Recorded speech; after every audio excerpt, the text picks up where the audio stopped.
কিশোরগঞ্জের মনু কাকা, যিনি মানুষের মৃত্যুর সংবাদ শুনলে কবর খননের কাজে দৌড়ে চলে যায়, তার একটা ঘোড়া আছে। ঘোড়া নিয়ে যেই জায়গাতে আজকাল একজন মানুষ মারা গেলে কবর খননেরই লোক পাওয়া যায় না, আর আমাদের কিশোরগঞ্জের মনু কাকা, তিনি মানুষের মৃত্যুর সংবাদ শুনলে ছুটে চলে যায় কবর খননের কাজে।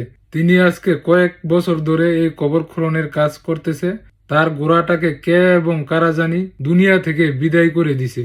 আসলে ভাই, মানুষ কত নিষ্ঠুর। এই মনু কাকা গরিব অসহায় মানুষ, নিজের দোকান বিক্রি করে এই ঘোড়াটা কিনছিল। ঘোড়াটা দিয়ে দীর্ঘ পথ পাড়ি দিয়ে মানুষের কবর খননের কাজ করত, আর আজকে এই ঘোড়াটাকে দুনিয়া থেকে বিদায় করে দিছে কিছু মানুষ। মানুষ কত নিষ্ঠুর। এই খবর মনু চাচা এখনো জানে না, তিনি হসপিটালে অসুস্থ।